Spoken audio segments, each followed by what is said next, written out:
Un jour, en plein milieu d'une dispute avec un ami, j'ai eu une révélation assez gênante. J'avais déjà perdu, alors que je n'avais même pas encore ouvert la bouche. Pendant des années, la même scène s'est répétée encore et encore. J'entrais confiant et je ressortais frustré.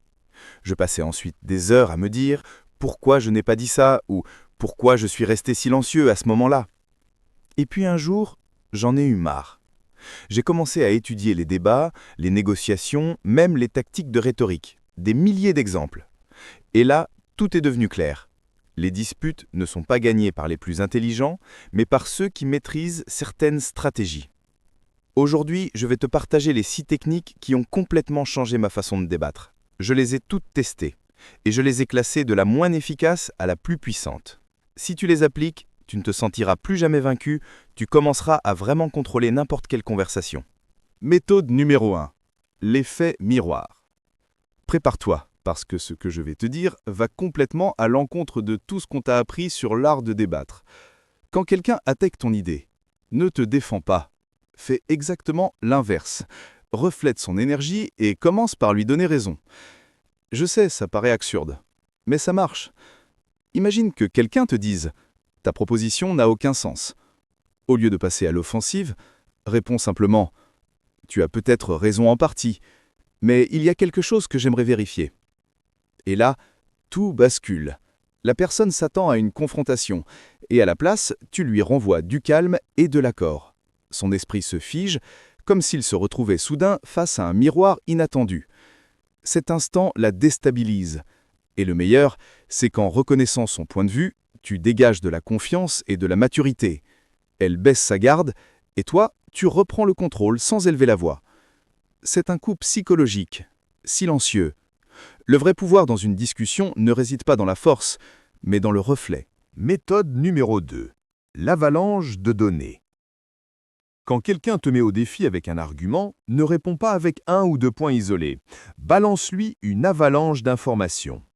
Plus tu cites de chiffres, de statistiques et d'exemples, plus il lui sera difficile de tout traiter et de te répondre de façon cohérente.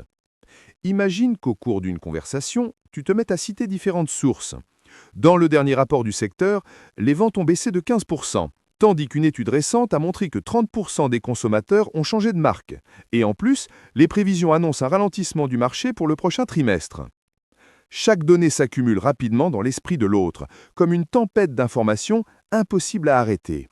En très peu de temps, son cerveau est saturé à force d'essayer de suivre, et sans même s'en rendre compte, il suppose que tu as l'avantage parce que tu sembles maîtriser un savoir écrasant. Le secret, ce n'est pas de connaître toutes les données par cœur, mais d'en avoir assez pour créer cette impression de surcharge. Quand l'autre ne peut pas répondre à tout, il finit souvent à court d'arguments. Il ne peut pas réagir à chaque point et préfère abandonner. Méthode numéro 3. Les 3 fantastiques. Notre cerveau a une fascination naturelle pour le chiffre 3. 3 raisons, 3 exemples, 3 avantages. Il suffit de 3 éléments pour que quelque chose paraisse complet, équilibré et crédible. Une seule raison semble faible, 2 paraissent insuffisantes, 3, c'est parfait. C'est pourquoi chaque fois que tu présentes un argument, appuie-toi sur 3 points clairs et percutants. Par exemple, ce projet nous fera économiser de l'argent, améliorera la productivité et augmentera la satisfaction client. Ou dans une discussion, je ne suis pas d'accord pour 3 raisons. C'est trop risqué, le coût est trop élevé et le moment n'est pas le bon. Pourquoi le chiffre 3 est-il si puissant dans la communication ? Parce que 3 points donnent une impression d'intégralité. Ton interlocuteur a le sentiment que tu as exploré le sujet en profondeur. Pendant que beaucoup se contentent d'1 ou 2 arguments, toi, tu dégages l'image de quelqu'un de préparé et rigoureux. En plus, le chiffre 3 aide à créer des schémas clairs dans l'esprit. On aime raconter des histoires ou mémoriser des idées par groupe de 3, parce que c'est plus simple à traiter et plus convaincant. En résumé, la règle du 3 n'apporte pas seulement structure et clarté à tes arguments, elle renforce aussi leur pouvoir de persuasion. Méthode numéro 4. Le pouvoir des questions stratégiques.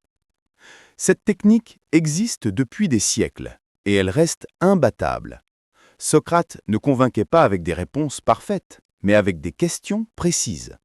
Son secret, c'était de ne pas attaquer les arguments de l'autre, mais de l'inviter à réfléchir, en le guidant doucement vers ses propres contradictions. Tu as remarqué comme l'ambiance change quand, au lieu de dire « tu te trompes », Tu demandes simplement « Donc, tu penses que toutes les personnes riches sont heureuses? Et comment expliques-tu celles qui ont beaucoup d'argent mais vivent stressées ou seules ?» Le but n'est pas de coincer l'autre, mais de semer le doute et de le laisser voir lui-même les failles de son propre raisonnement. Poser des questions intelligentes, c'est comme placer de petits panneaux sur son chemin. Il avance et petit à petit, il découvre de nouvelles perspectives par lui-même. La clé, c'est de ne jamais juger ni corriger, juste questionner. Les questions stratégiques ont un effet puissant. Si l'autre change d'avis de lui-même, il le fera avec conviction, sans résistance. Tu cesses d'être l'adversaire pour devenir le guide. Voilà la vraie force d'une discussion intelligente, non pas vaincre, mais transformer. Méthode numéro 5. Les mots qui ouvrent des portes. Les mots sont bien plus que de simples sons. Ce sont des clés qui peuvent soit ouvrir l'esprit, soit le fermer d'un coup. Changer seulement quelques termes peut transformer ton message en un pont qui relie ou en un mur qui bloque. Premièrement, évite les phrases qui confrontent directement la personne en face. Au lieu de dire « tu te trompes », essaye « j'ai du mal à comprendre ton point de vue ». C'est un petit changement, mais il désactive la défensive et transforme une dispute en dialogue. Par exemple, dire « je ne vois pas très bien comment tu es arrivé à cette conclusion » invite l'autre à s'expliquer et à considérer de nouvelles idées. Deuxièmement, utilise des expressions qui suggèrent un consensus sans rien imposer. Des phrases comme « comme tout le monde le sait »,« il est évident que » ou « on ne peut pas nier que ». Place ton argument dans une zone de confort, celle du bon sens. Dire « comme tout le monde le sait, manger équilibré est bon pour la santé » sonne bien plus solide que « je pense qu'on devrait faire attention à ce qu'on mange ». Troisièmement, pose des questions conçues pour obtenir une réponse affirmative sans que l'autre s'en rende vraiment compte. Des questions comme « tu ne crois pas qu'il vaut mieux prévenir que guérir ?» crée de petits accords successifs. Chaque « oui » est un pas dans ta direction. Bonus, accompagne tes mots d'un regard calme et assuré. Ce contact visuel montre que tu es sûr de toi et renforce ton message sans ajouter un mot. Méthode numéro 6. Le coup de grâce. C'est la dernière carte que tu gardes dans ta manche. Une phrase courte, précise et calculée pour démonter l'argument adverse et le laisser sans réponse. Les meilleures contre-attaques sont comme un coup de poing en boxe. Rapide, net et lancé au moment parfait. Tu ne gagnes pas seulement le point, tu mets fin à la discussion sur le champ, par KO. Par exemple, conseil intéressant, surtout venant de quelqu'un qui ne l'a jamais appliqué. Je suis impressionné de voir à quel point tu sembles sûr de toi en parlant d'un sujet que tu viens à peine de découvrir. Si cette tactique est si infaillible, pourquoi ne la mets-tu pas en pratique toi-même? Le secret, c'est le timing parfait. Attends que ton interlocuteur dépasse les bornes ou se contredise, puis balance ta phrase avec calme et assurance. Le but n'est pas d'être cruel, mais malin. Un bon coup de maître met en lumière l'erreur logique que tout le monde remarque. Et quand ça marche, la discussion s'arrête instantanément. Rien de plus à ajouter, échec et mat.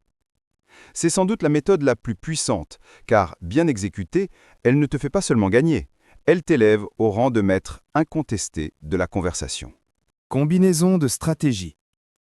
C'est ce qui distingue les professionnels des débutants. Ne reste pas bloqué sur une seule méthode. La clé, c'est de les combiner intelligemment. Entraîne-toi chaque jour, même dans les conversations les plus banales, pour maîtriser ces tactiques. L'avalanche de données pour submerger, les questions stratégiques pour susciter la réflexion, les 3 fantastiques pour impressionner et le coup de grâce pour terrasser l'adversaire.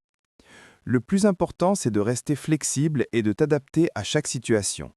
Chaque personne réagit différemment à chaque technique, alors observe, analyse et choisis la bonne stratégie au bon moment. Celui qui sait passer habilement d'une tactique à l'autre selon les circonstances devient tout simplement imbattable dans n'importe quelle discussion. Et maintenant, dis-moi, laquelle de ces méthodes t'a le plus surpris? Tu en connais d'autres? Laisse-moi un commentaire et raconte-moi tout. N'oublie pas de laisser un like si tu es arrivé jusqu'ici et abonne-toi à la chaîne pour devenir la meilleure version de toi-même, aussi bien sur le plan personnel que professionnel.